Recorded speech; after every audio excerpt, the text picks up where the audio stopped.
Hey, this week we're talking about David Geffen's potentially expensive divorce, still more people behaving badly at airports, a man gets shot at Popeyes over some burned biscuits, and another dude sues Whataburger because his burger came with onions. Yikes. Plus, we'll bring you George Clooney's live TV broadcast from Broadway. A few new season orders for a couple of our favorite shows have come out. Starbucks employees strike because of a new dress code. And I will be walking out of this episode halfway through because I don't like the color of my shirt. All that and much more pop culture goodness this week on the Swish Edition. Swish Edition, tune in for a listen. Travels, movies, and celebrities with Scott and Kristin. Swish Edition, it's where we all go. From pop culture silliness from coast to coast. It's where we belong. SwishEdition.com. SwishEdition.com. Hey, everybody, welcome to another edition of the Swish Edition. It is May 21st, 2025. I'm here in Las Vegas. And Kristin, where are you?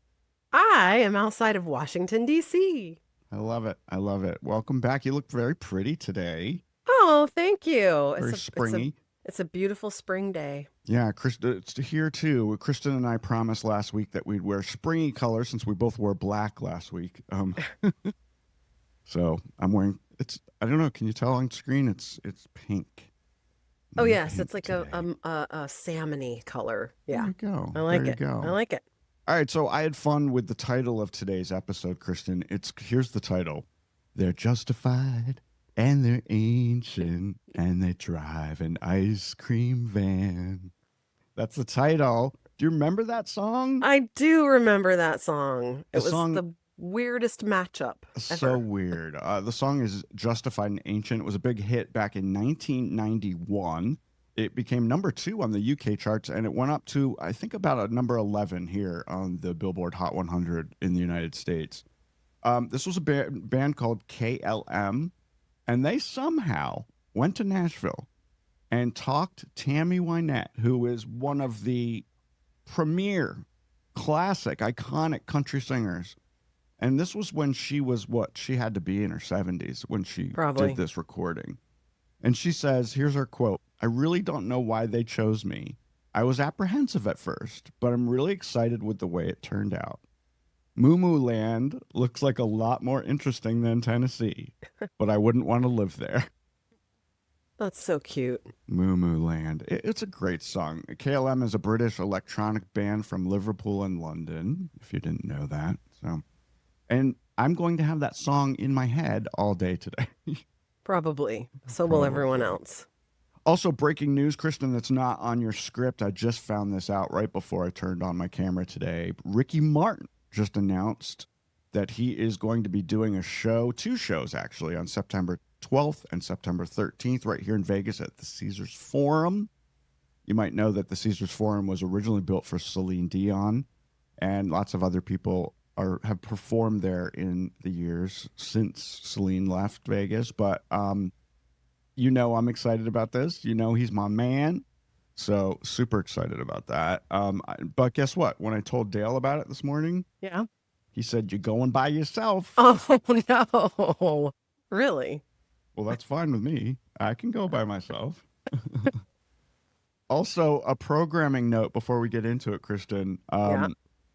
From now on, starting with this episode and going forward, all new episodes of the show will be dropping at 3 p.m. Eastern time and 12 p.m. noon Pacific time going forward. We've been dropping the show early in the morning, like 1 a.m. here on the West Coast, and it hasn't been working for us. I did some research and I found out that the absolute best time to drop a podcast is in the early to mid-afternoon. Oh. So that's what we're going to do. We're going to do. And we're going to see if the numbers change at all by doing that strategy. Okay, great. And it also gives me more time to do editing. And because people think we do live to tape. We don't. We fuck up. Sometimes we have to start over. Which is why when you mentioned the idea of doing a live show, I had like a oh my God face. We're still going to do a live show. I have some big plans I haven't talked to you about yet. But Okay. yeah, Okay. I think we should do one. Yeah. Great. All right. That's it. I've talked too much. Okay, well, I have a little in-episode correction. Usually I wait to fact check you and sometimes come back and correct you later. Bitch. But I had to take my phone out really quick while you were talking and make sure that I wasn't crazy. It's not KLM, it's KLF. KLM is KLF. an airline. KLF is the band. KLF is gonna rock ya.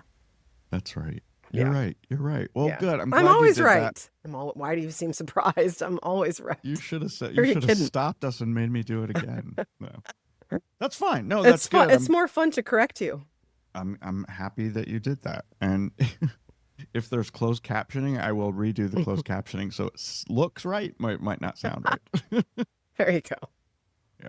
Yeah. Okay, so I wanted to share a little tales from around the house. I don't know how to prompt it.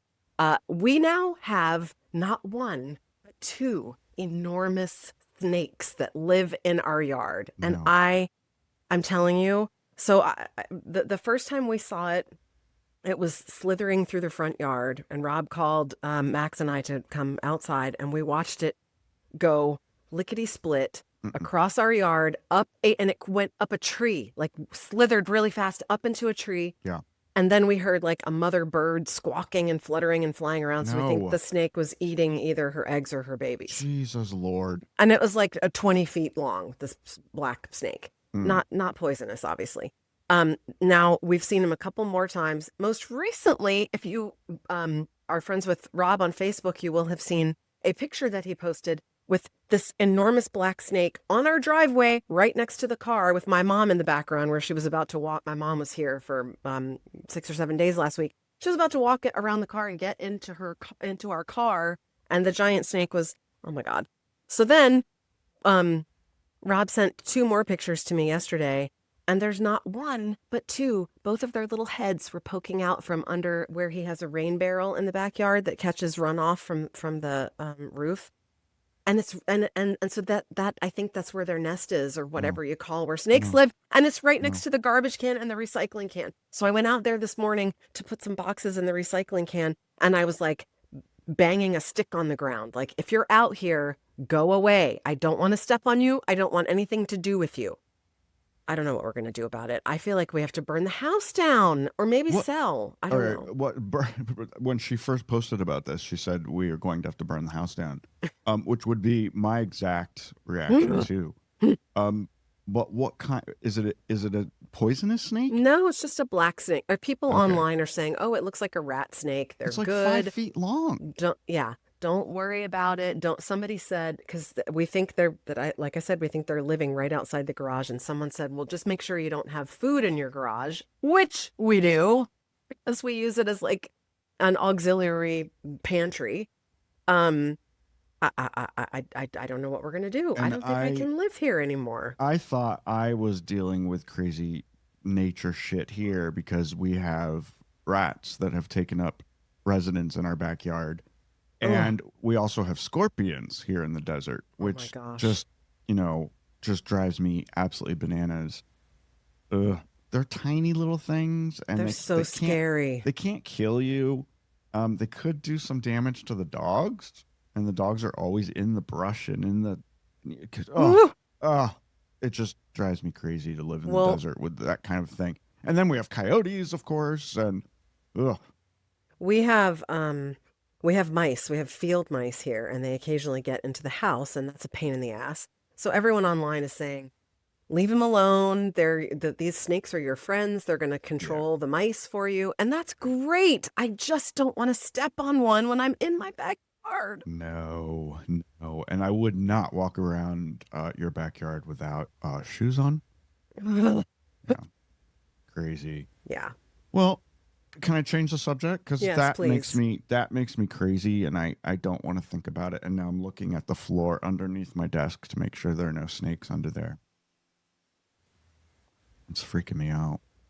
I went to Katy Perry on Saturday night. That's here exciting. the T-Mobile Arena here in Las Vegas, and this is the third time I've seen her perform in real life. And she put on an amazing show. She's gotten, as you know, so much heat ever since her astronaut day, her astronaut 11 minutes. And people will be like, oh, nobody wants to see Katy Perry anymore. No one's buying tickets to her show. She's washed up. She's done. Bullshit. T-Mobile was packed. That place was packed and everybody was on their feet and people were excited about it. Lots of families, lots of young girls. I guess she's still attracting the, 7 to 12-year-olds. They love her. Really? Yeah. The show was for everyone. It wasn't risque. It was, for families and everyone. But there were older people there too. I mean, I was there. I'm old. She put on a great show and she's on tour now, from now all the way to Christmas. She's doing over 100 dates all over the planet. I mean, she's in Australia for like 3 weeks. She's doing every continent. That sounds exhausting, especially as a mother and a wife. Like, how does she keep all that going? Well, she's taking Daisy with her. So Daisy's on the road with her, and she puts her to bed every night before she gets on stage.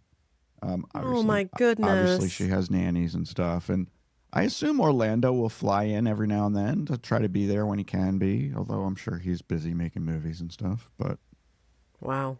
Got to make while you're still hot, got to make that money, right? Got to make that. I mean, she's reportedly worth $350 million. She doesn't really need the money. Dang. But people like her don't stop until people stop buying tickets. So you think she can weather a little criticism for being vacuous about her trip to space? Hey, there's a lot of haters out there. There's a lot of haters for Taylor Swift too, but she successfully pulled off the most lucrative concert tour in the history of mankind. So obviously she still has her fans. True. So, very true. There you go. I had fun. We got really drunk.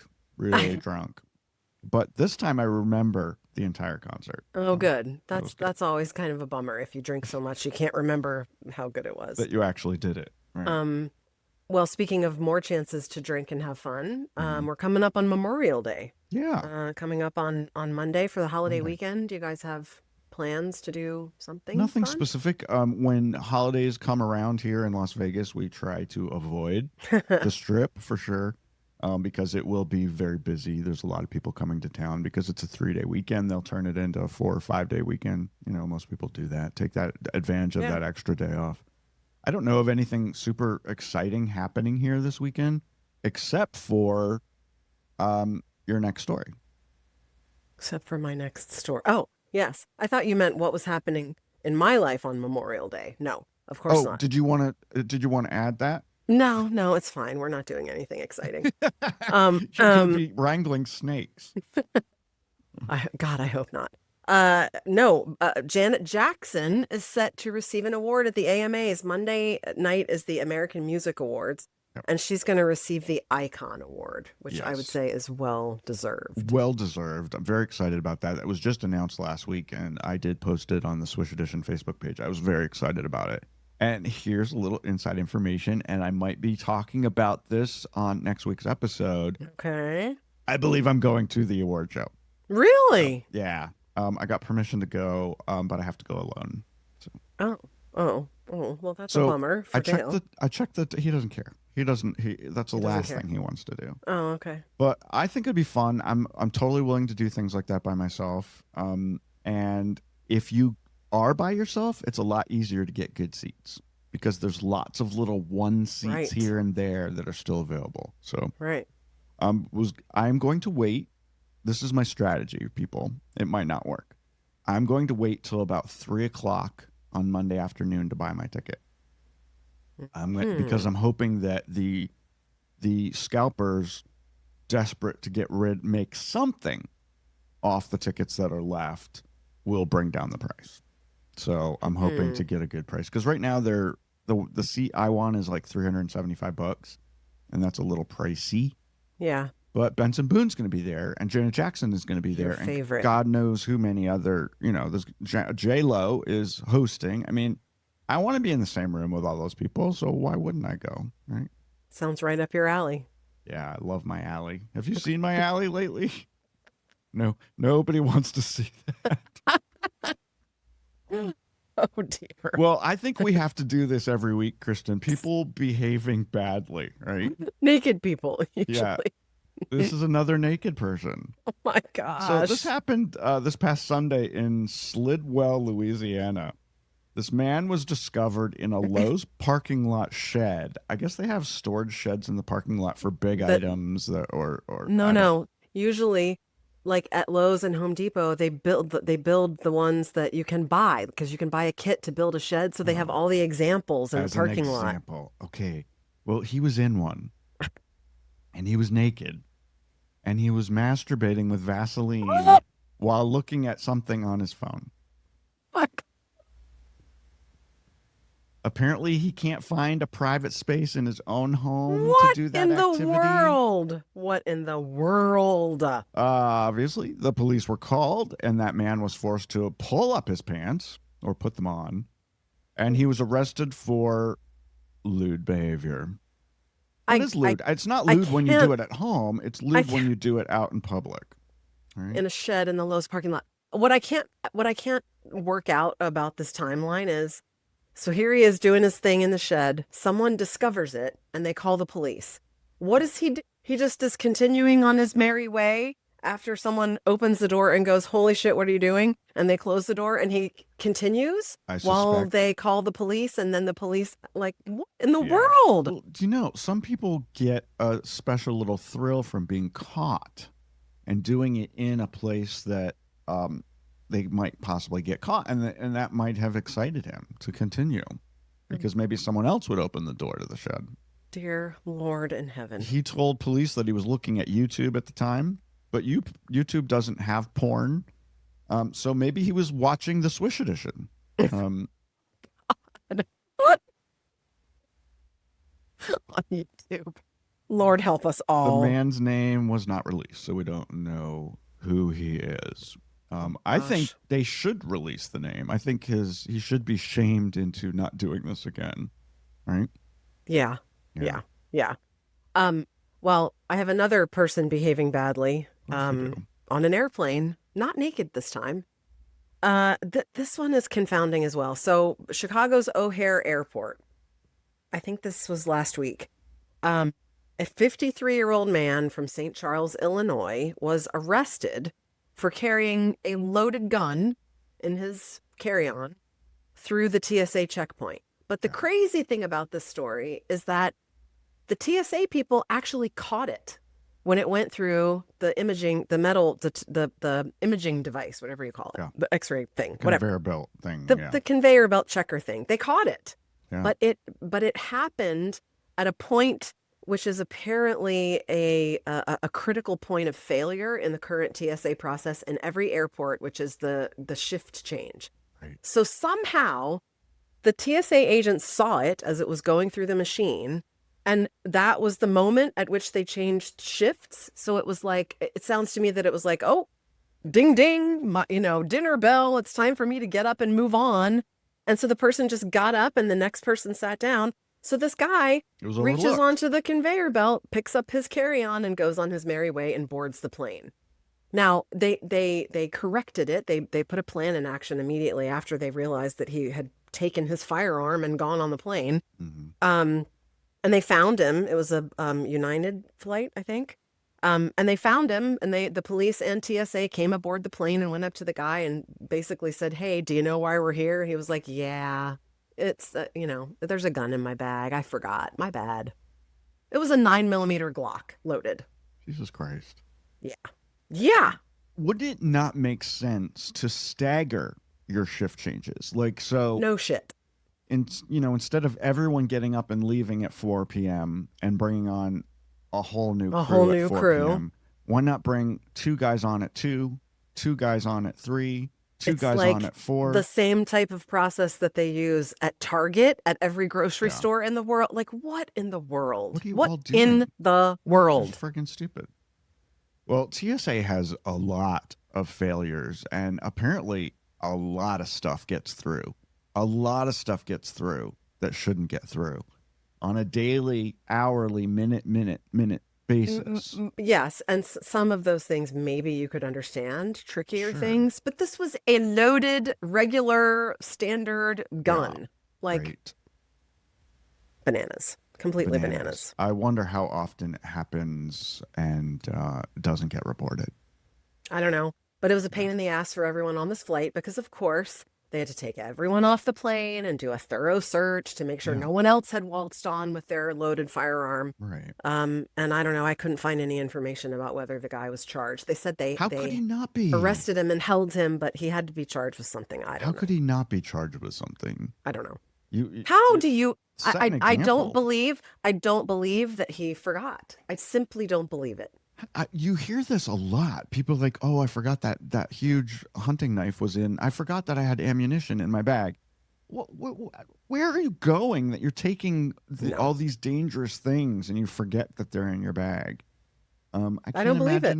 I can't imagine that I ever put anything in my suitcase that wouldn't be allowed to fly. That sounds to me like he is a person who carries, and I have nothing against that. If you are a registered gun owner and you wanted to carry your gun, not to wade into that territory. But it sounds to me like he was like, I'd like to have this Glock 9mm when I get where I'm going. So I'm just going to put it in there and see what happens. And if they call me out, I'll say, oops, my bad. I forgot. My bad. Well, I got another crazy story here.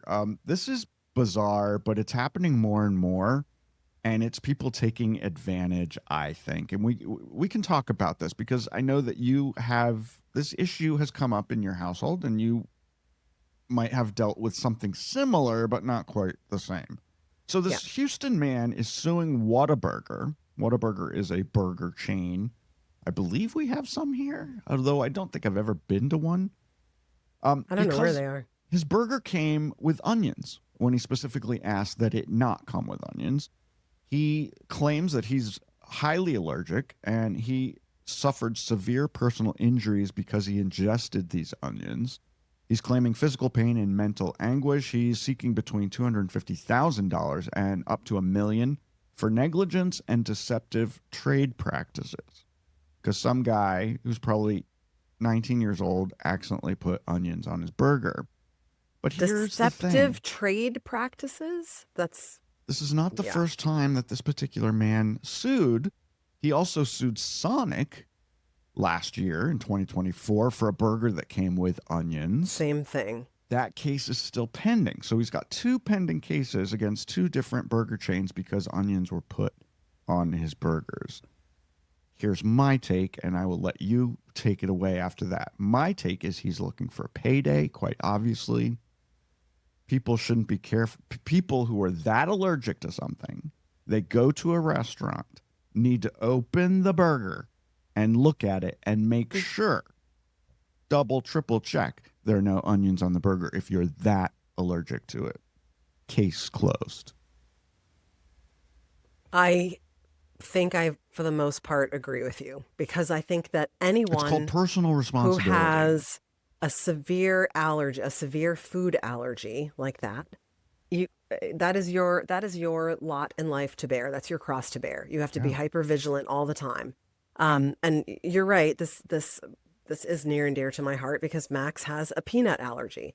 And when he was very small, we thought that it could be a life-threatening peanut allergy. And for most of his 7 years, we've carried an EpiPen everywhere we went and had one at his preschool, at his daycare, at his school. And from that lens, I would say if I order something at a restaurant and I say no peanuts, for the most part, I'm trusting that you listened to me and heard me. And when he was smaller, we would say to every server, he has a peanut allergy. Please make sure, right? Yeah. But at the same time, I never gave that child anything that I didn't look first and make sure that there was no evidence of peanuts. I never gave him a snack from the store that I didn't first read back when I thought it was severe. Now we know it's much milder, and I've actually accidentally dosed him a couple of times by giving him a snack that had peanuts. What about peanut oil? Because I mean, I assume you guys can't go to Five Guys. We had to test that, and for the longest time, another of his cousins who also was allergic to peanuts kept saying, But I can eat Chick-fil-A. I can eat Five Guys. I can eat fries that are cooked in peanut oil, chicken nuggets that are cooked in peanut oil. But I was scared to do it. But once Max was older and once we had this blood test that showed it wasn't that severe, we did. And he's fine with peanut oil.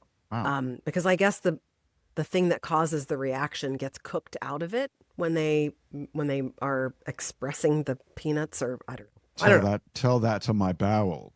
Oh dear. Yes. Well, let's not go there. I'm also allergic to peanuts, and I cannot go to a restaurant that uses peanut oil. And every time I go to a new restaurant, I ask the server, do you cook your fries? Do you cook your fries and other fried foods in peanut oil?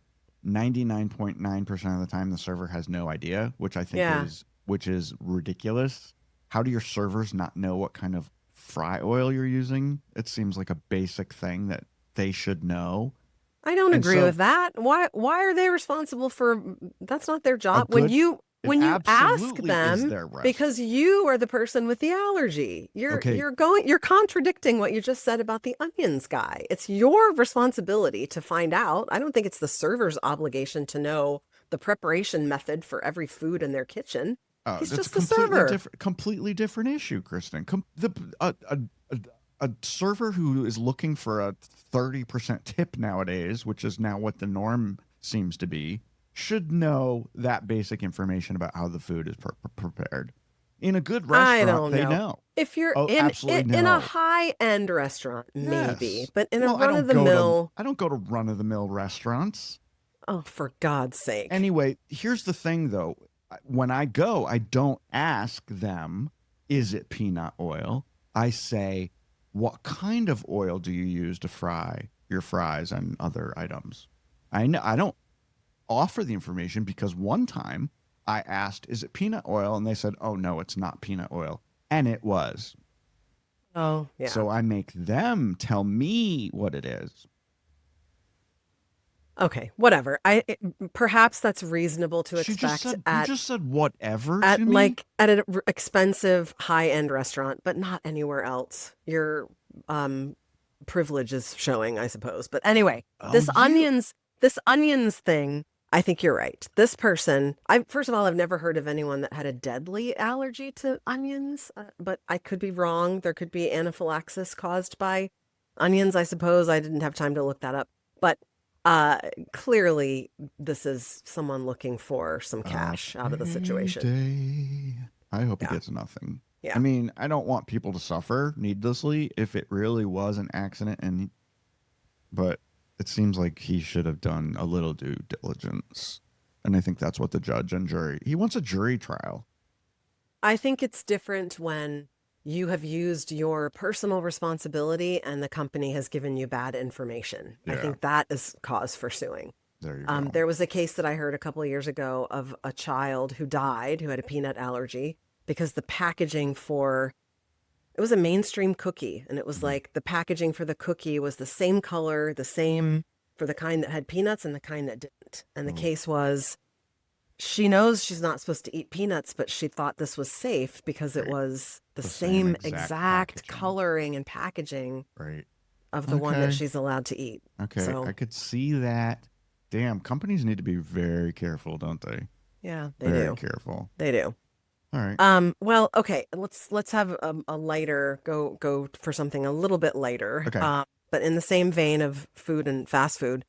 A 22-year-old manager of a Popeyes fried chicken joint allegedly shot his coworker over some burnt biscuits. This was last week down in Charlotte, North Carolina. Apparently they were having an argument. It escalated. They took it outside. A gun was drawn, fired twice into the chest and groin of the victim, according to an eyewitness, and the worker was rushed off to the hospital for surgery and presumably will live to tell this tale. Yes.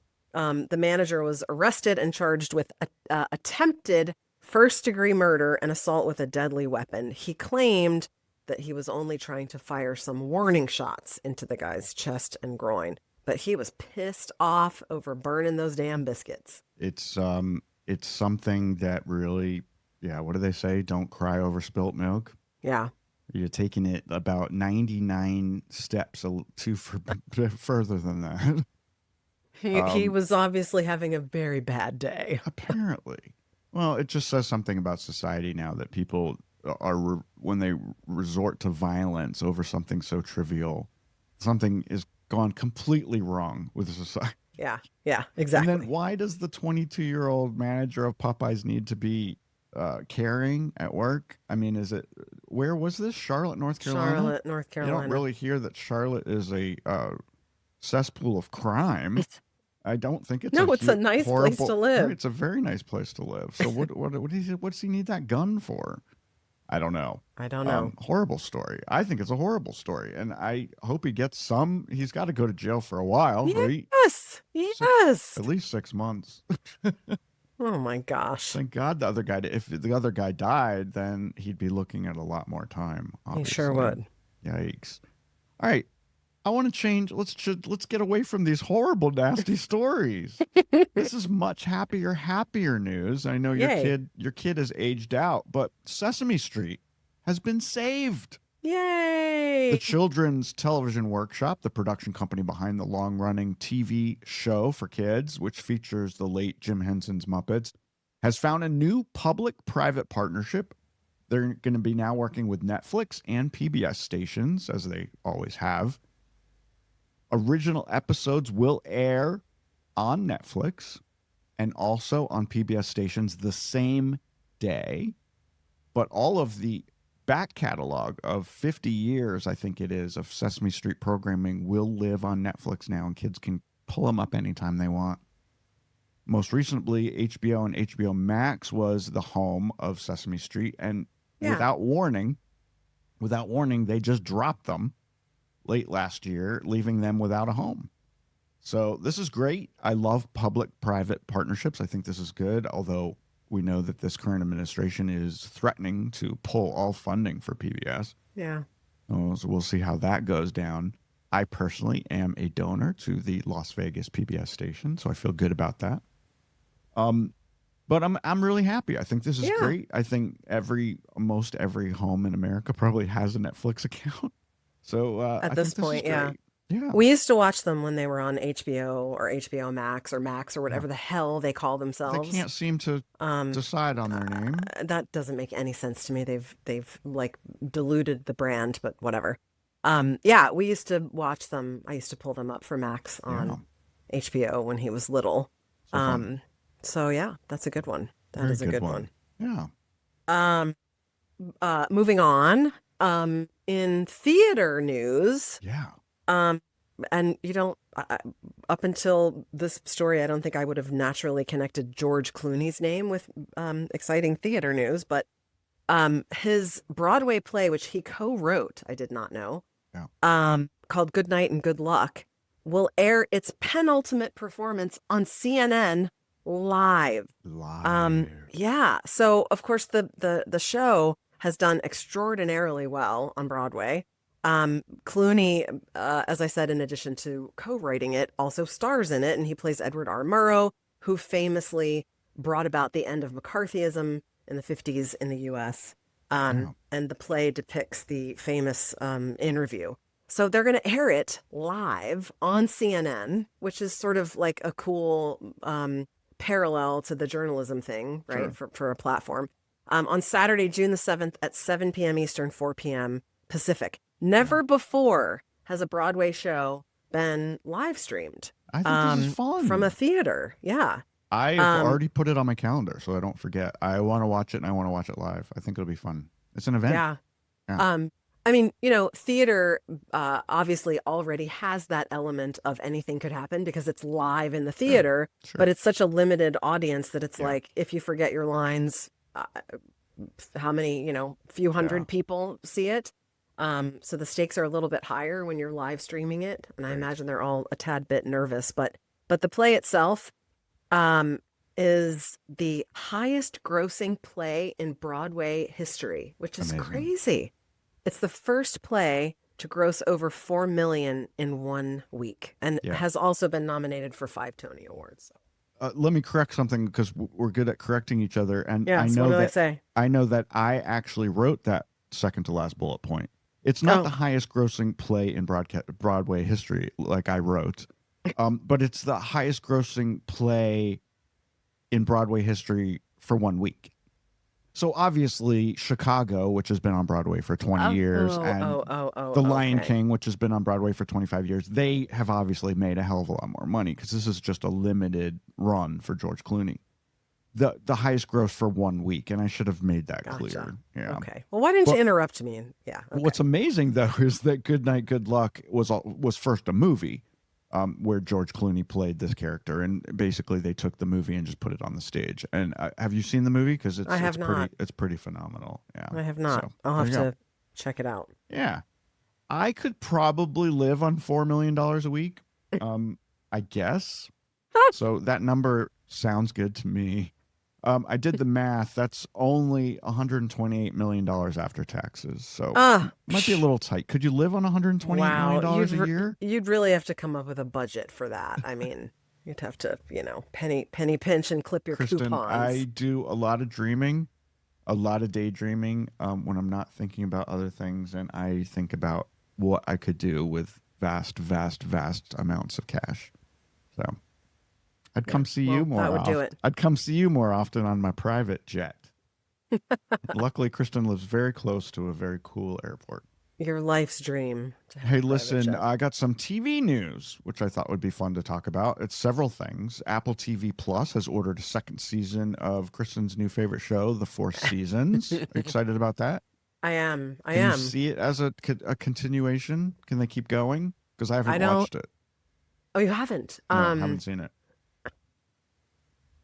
They'll find a way. I don't have high hopes because they have essentially covered the movie in this first season. So they'll be in uncharted territory in the next season. New stuff. Yeah. Got it. So I don't know, but we'll see. I'm willing to give it I will at least watch it when it comes out. Yeah. Also excited about this. The producers of Kerry Russell's The Diplomat, they went to Netflix, and before they finished filming season 3, and they said, listen, I know it's early, but could you tell us now if there's going to be a 4th season before we write the end of season 3, so we know if we can end with a cliffhanger or if we should wrap it up tightly? And Netflix said, that's fair. Okay. Yeah, we'll give you a 4th season. So they got their 4th season order before they even finished season 3, which I think is fair for a newish show. So there will be a 4th season of The Diplomat. Season 3 doesn't even hit until fall of 2025, but it's all wrapped up and they're now done. Have you seen this show? I know that you're going to trash me for saying this. We watched the first, 2 episodes, and we just couldn't get into it. Oh no. It's different. It just didn't hook us. It's a little dark. It starts a little slow. It was very slow. The relationship between Kerry Russell's character and her husband is weird. Mm-hmm. It's different. But it happens, I think, a lot with couples that have been married for decades. They still love each other and they can still have good sex every now and then, but kind of hate each other too. So I think that happens with a lot of characters, a lot of couples.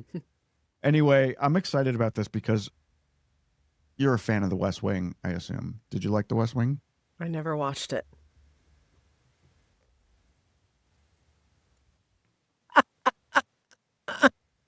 And this is when I regret it. I do regret it. One of the best TV and shows every of now all and then time. Rob and I will say, we should really go back and, we could stream it. We should really go back and watch that show. Everyone talks about how groundbreaking and phenomenal and the writing and everything. It's the dialogue. It's Aaron Sorkin's dialogue. Aaron Sorkin is the best at dialogue. He's better than anyone else working today, and he just knows how to do it. And these actors that he chooses know how to deliver his amazing monologues. And sometimes these monologues go on for many, many long, long minutes. What network was it on? Did it air on? I think it was NBC. Yeah. I mean, I don't know. It's got to be. I don't know why we on didn't watch Peacock it. I don't know. So good. I'm sure we could get it. It's a little liberal.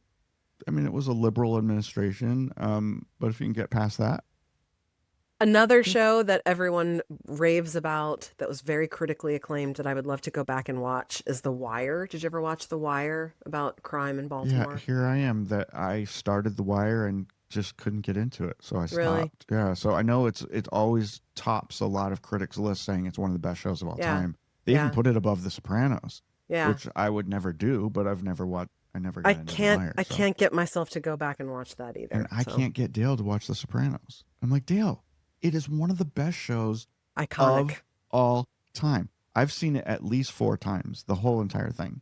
And Really? I'll start it again soon. I just absolutely love it. It makes me happy to be watching it. Anyway, so Bradley Whitfield, who played a character on The West Wing, and of course Allison Janney plays the President of the United States on The Diplomat, and they're back together, and they're husband and wife on The Diplomat. Oh, So that's that cute. should be interesting. Well, it's not going to be cute, but anyway. Speaking of Netflix, they also announced that they're working on a Madonna bio series. Really? With Madonna very active, working with this director. The guy who's going to be making it is the same guy who made Deadpool and Wolverine. He also is Never one saw of the them. creators behind Stranger Things on Netflix. Oh, I like And that. she loves him. She must love him because she does not license her music to TV and movies very often. Almost never will she give permission for people to use her actual recordings for things. But she let this guy, his name is Sean Levy, she let him use Material Girl for an episode of Stranger Things, and she let him use Like a Prayer in the Deadpool and Wolverine movie. So they have some kind of relationship, and she trusts him. And they're still looking at Ozark actress Julia Garner to play Love her. Madonna in the series. Yes, I would watch And it I just for could see, that. And I could see that. I think Julia Garner was one of the best parts of Ozark. And if you guys haven't seen Ozark, you're an idiot because it's another one of the best shows. We agree on that at least. Jason Yeah. Bateman absolutely shines. Love him. Love Yeah. him. Anyway, so Madonna biopic coming. It's going to be a series, limited series. Who knows Sweet. when? Because she takes her time doing everything. God it could only be- knows how long it will It take. could be 2032 before we see that. Yeah. Also, Kristin loves this idea, and she can't wait for this show to Ugh. come out on Hulu this fall. But they finally released the trailer for All's Fair. This is the legal drama created by Ryan Murphy, which stars Kim Kardashian, Glenn Never. Close, Sarah Paulson, Naomi Watts, Niecy Nash, and a whole bunch of other people. It's about, Kristin, it's about an all-female law firm that Kim Kardashian's character owns. And they're basically a divorce attorneys. So it's all about getting the most they can from the rich husbands that these women are divorcing. And Sounds uplifting. Hulu gave Ryan Murphy, who everything he touches turns to gold. So I have a feeling this is going to be a good one. They gave him $70 million to make this first season. So it's a lot of money. Whatever. it's got a I great won't be cast. watching it, but yeah. I know you said that you love the cast. Glenn Close, Sarah Paulson, Naomi Watts. How could you not love those people? I do like Glenn Close a lot, but You just cannot I'm stand to not support. watching any vehicle for Kim Stupid Kardashian. Moving on. Is there anything else you want to say about that? I love Kim Kardashian, and I can't wait to always watch this series. She's also Okay. making a comedy series. She's got 2 upcoming series. I won't be watching that either. The girl can do anything she wants, anything and everything. Ugh. Ugh. She's very talented, Kristin. Ugh. Whatever. She's very famous. I'll give you that. This is a funny update to something we previously made fun of, which Yeah. was Gene Simmons in the market for someone to pay him to come and be his personal assistant or a roadie, sorry, for a day. So the guy who did it, his name is Dwayne Rosado. He paid $12,495 to be Gene Simmons' roadie for a day. And One he day. says he has 0 regrets. Bless his heart. He and his son spent a whole day with Gene, with the Kiss star. So this guy, Dwayne Rosado, is a retired corrections officer, and he ponied up this money to spend May 5th with Gene Simmons in Red Bank, New Jersey. For a concert. Yes, being a roadie during a concert. So he told the New York Times, "You only live once, and I want to experience life. Yeah. I'm not going to die with a lot of money. I'm going to die happy." I love Which that. I love that quote. Yeah. Yeah. So he spent his day attending a sound check. He got to hang out and have a meal with Gene Simmons and hang out backstage. And then apparently Simmons introduced him on stage to the audience, which I'm sure was really cool. Yeah. I think there has been a fair amount of criticism Oh, yeah. of Gene Simmons of like, why wouldn't you just gift this to someone? Why are you making this poor working class guy pay $12,000? Gene Simmons defended the inflated price tag, saying, "Hey, there's free market supply and demand. People want to do it, you do it. You buy a Rolls because you want a Rolls, but a Volkswagen will get you there too." Sure. Good Lord. Well, That's a bit of an eye roll. Hey, But listen, this is what I am always defending, the free market. And when I see stupid comments online where people say that house isn't worth $12 million or that actress isn't worth $20 million for that film. And it's like, well, yes, they are. If someone's willing because to pay them, someone's willing to pay it. I agree then with that's what you it's on that, worth. but Yes. this is more of a moral criticism. Of Well, like, exactly. No, I see the difference. I see the difference. Really, is that necessary? I do. Another wasn't. thing that I turned another thing that I turned up earlier this week online is I read a little article about the fact that Daryl Hall of Hall & Oates apparently hates the term yacht rock. Have you heard of yacht rock? I love yacht rock. I do too. It's like Yeah. easy listening, kind of like soft rock. Yeah, makes you think like you're on the back of a boat having I a love it. beer, and yeah, So he hates it. So this was his quote. so dumb. He said, Daryl Hall said, "It's a fucking joke by two jerk-offs in California," end quote, that somehow metastasized into a whole genre Right. of music.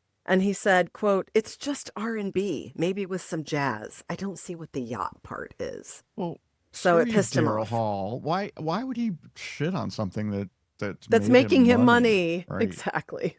I mean, Exactly. sometimes I'll put on the yacht rock playlist, and while we're making dinner or something, it just Yeah. makes me happy. It's fun to sing along. Yeah. Absolutely. Well, let's go from that stupid thing to some stupid business moves.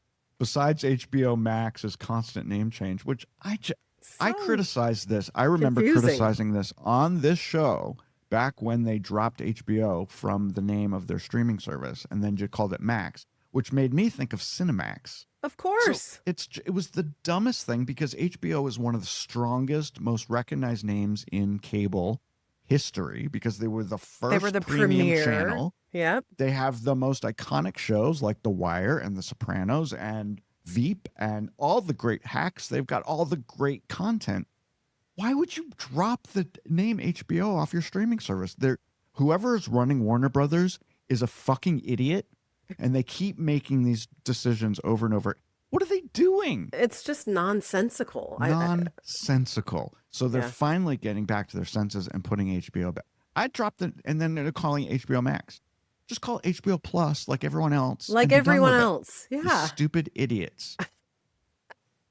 Also, stupid idiots, the 2,000 Starbucks unionized employees at 100 stores across the country who have decided to strike over the new dress code.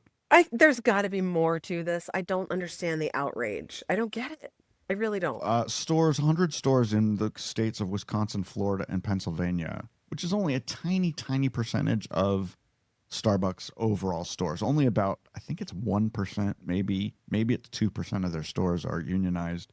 And I always have made jokes about it and criticized, why do guys and girls who pour coffee need to be in a friggin' union? It's not that hard. And if you don't like it at Starbucks, go pour coffee at another store, another brand. I just don't get it.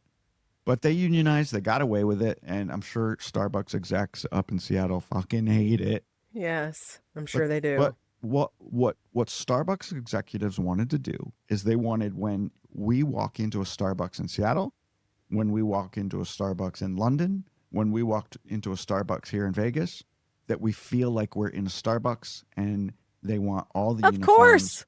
to be the same. Of So course they do. ask their people to wear a black top. It could be a button-down black shirt. It could be a turtleneck. It could be a black T-shirt, something black. They even offered to give them 2 black T-shirts each for free.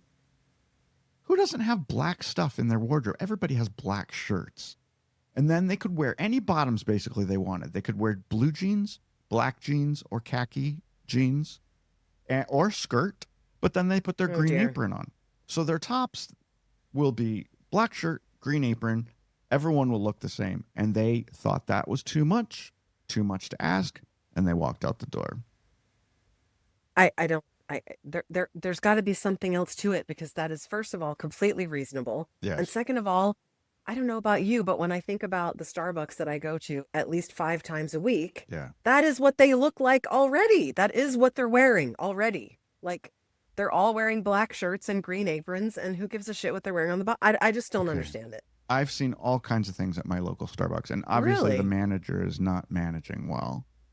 But they make good drinks. I've never had a bad drink there. That's not been my experience here in Northern Virginia. Nor, I would say, I was just thinking back to when I was working in California, the ones that I went to. I've had a very consistent experience with people dressed in black shirts and green aprons. And I mean, it's just like people that work at Target wear a red shirt. It's so that they're recognizable, and it's part of their brand. What is the big deal? I got a side story about that.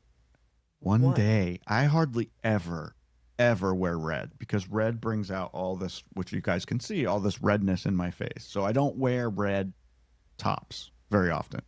But I was wearing a red shirt. It was December. And you went to Target. I went to Target, and I'm walking around, and I'm like, someone's going to think I fucking work here. Did someone ask you, where can I find the toilet? Which aisle is the toilet paper in? Exactly. Yikes. Yeah. So don't wear red shirts when you go to Target. All right, let's move on. I could talk about the Starbucks people all day, and I'm sure I'm going to make a lot of people mad who thinks that any organization should be able to unionize. I don't agree. But there you go. I don't either. I see the point. I can There's understand. some industries where it makes sense. Where there's a lot of risk of physical injury, and where there has been a history of employees being taken advantage of. Yeah, like a factory, a steel mill makes sense. But it's so in the past. It's the same thing with the Fair Labor Standards Act, which regulates the payment of overtime for everyone in this country, is completely antiquated and stupid. It was originally to protect 15-year-olds who are working on a factory floor. No one's doing that kind of, well, not no one, but most people aren't doing that kind of labor anymore. Not anymore. Well, at least not in this country.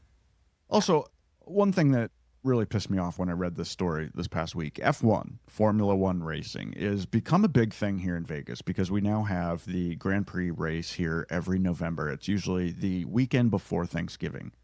It causes ridiculous disruptions here for months on end to get ready for it, because they're doing this thing on the Las Vegas Strip.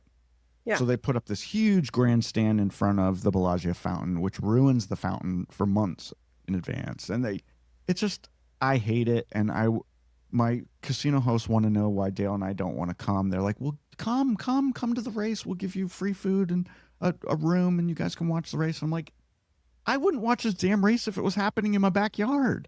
I don't want to watch it. And I don't want to be a part of that mess.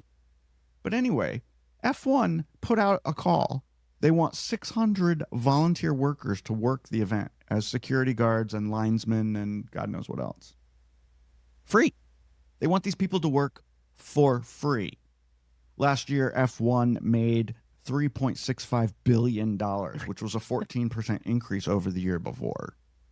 They're not hurting for money, so why do they need why would you volunteer for a profit-making company that's making that much money?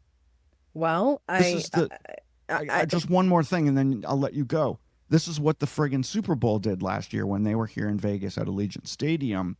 They wanted all the people doing the parking and the security and selling to all do it for free. They asked for volunteers to do all of it. And we know how much the Super Bowl makes every year, billions and billions and billions of dollars. So I don't understand this concept of asking people to work for free for a $1 billion corporation. I agree with you that F1 is sort of synonymous with high-end lifestyle, tons of money, excess, supercars, super rich people, celebrities, all of that. And the Super Bowl obviously is an incredibly successful event, and the NFL makes shit piles of money every year.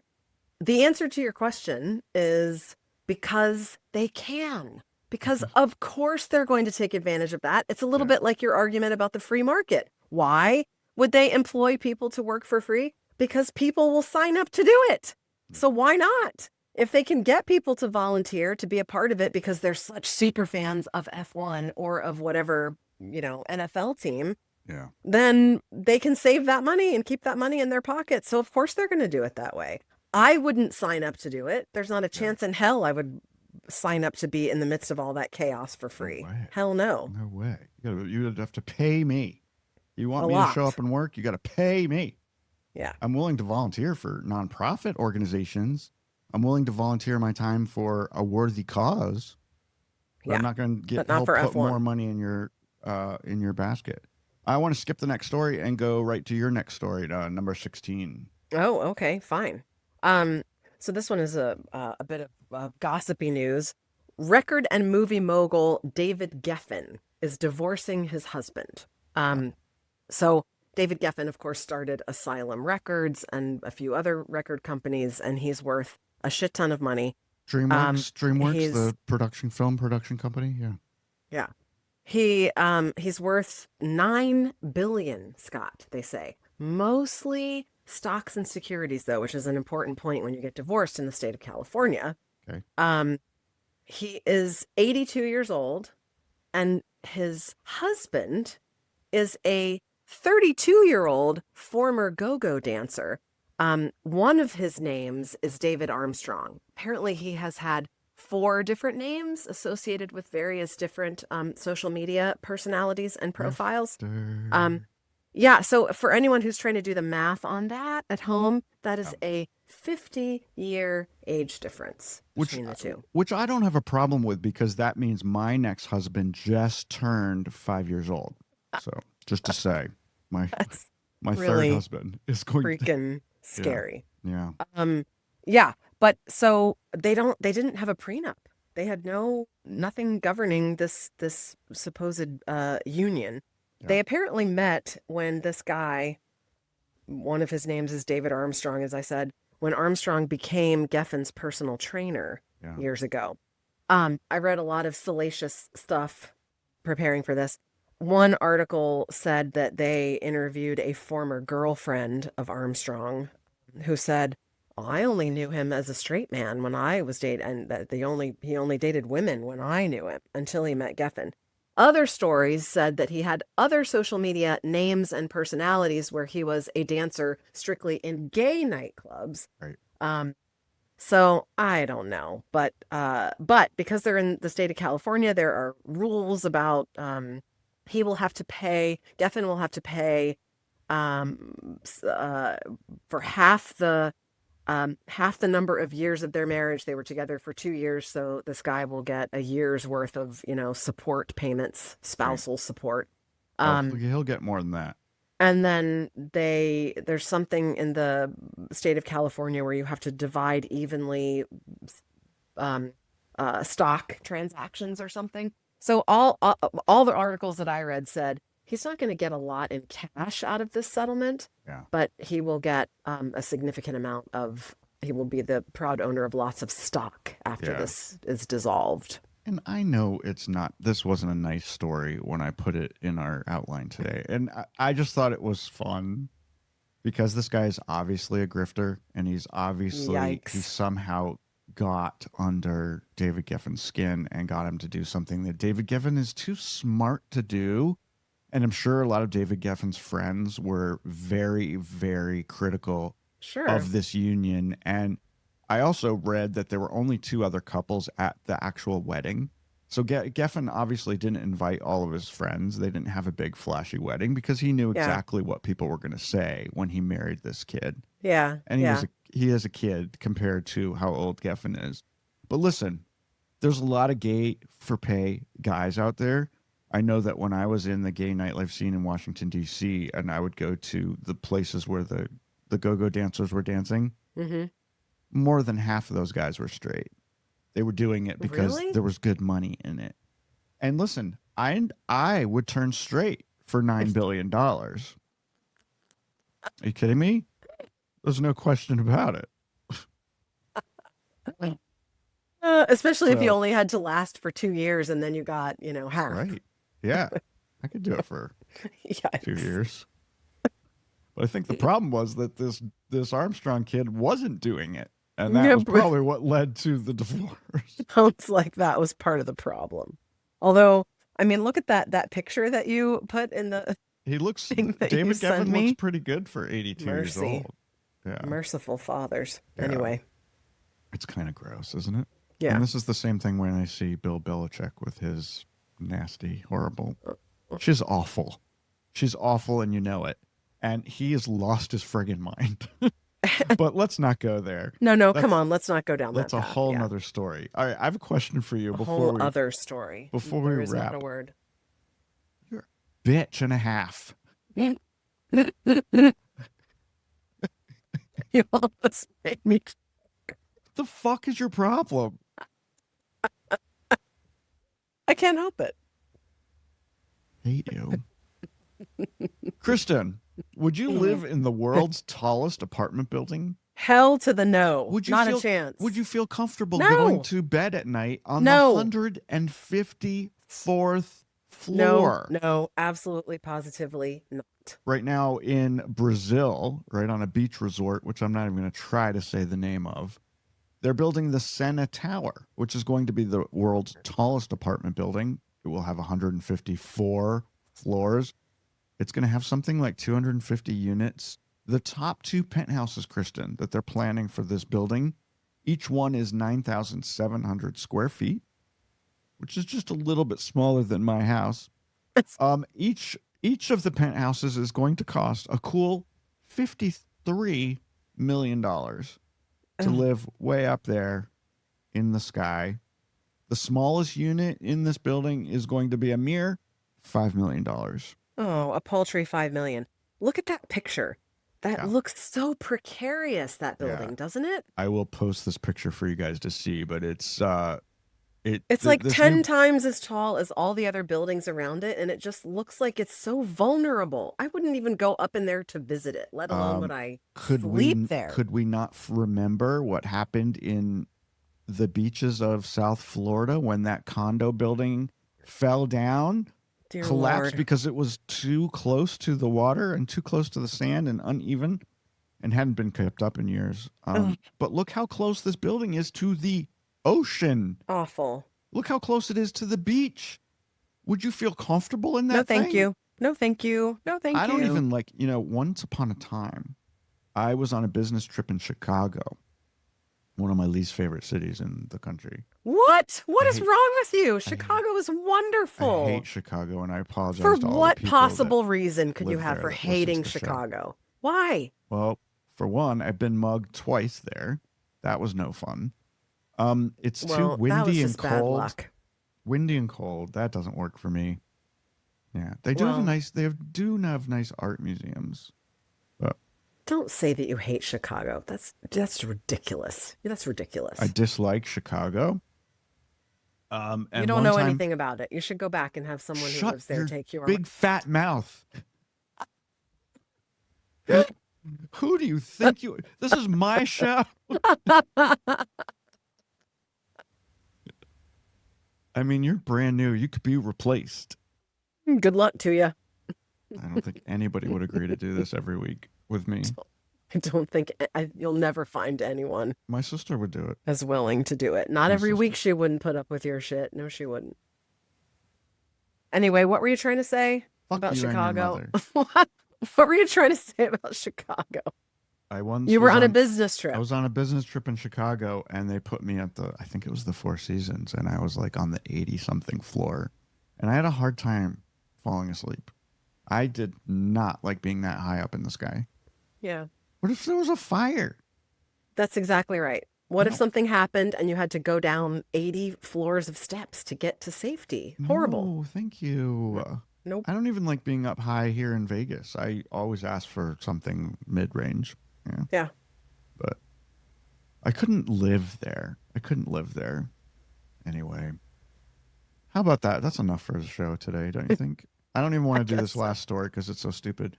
Okay. And we've gone way over. I'm gonna have to cut. You're right. I'm gonna cut out all your stories and just leave mine in. You son of a bitch. I'm a son of a gun, is what I am, Kristin. So I love you. It's always good to do the show with you. I love you too. And next week will be our last show of May, and then we're going to be entering June, y'all. And June's going to be the final episodes of season 15. I cannot believe that it's summer. I can't believe it. I know. So I feel like we exciting. were just dealing with snow just like a few weeks ago. It's crazy. And guess what? I've got news I'm going to tell you right now. I got What? Dale. I got Dale to agree to something. You won't believe it. So, as you know, season 15 wraps up the last week in June. Kristin is going to be taking July and August off and come back for season 16 in September. But I'm not going anywhere. No? Dale has agreed to do Swish Edition Summer School with me in July and August. That's so exciting. So we're going to keep our momentum going. Dale is going to be on with me in July and August. Are you going to do the same format or are you trying to do like something different? It's going to be all naked. And it's going to be called Swish Edition Summer School, The Search for Our Next Husbands. No, The Search for Our Next Billionaire Husbands. Just kidding. That's not what the show's going to be about.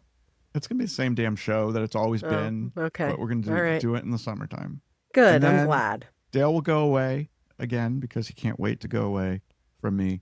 And then you'll be back in September and we'll start season 16. Whoop, whoop. Yeah.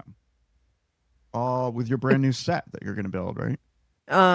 What? Without the No. bike behind your head. There's bikes all over this house. You have no idea. All right, I love you. And I love you too. I'll talk at you and curse your name next week. Whatever. Bye, Okay, everybody. bye. The Swish Edition is a production of Bethwick Media, LLC. Learn more about the show at swishedition.com. And don't forget to subscribe and leave a review on your favorite podcast app or site. But only if you like us.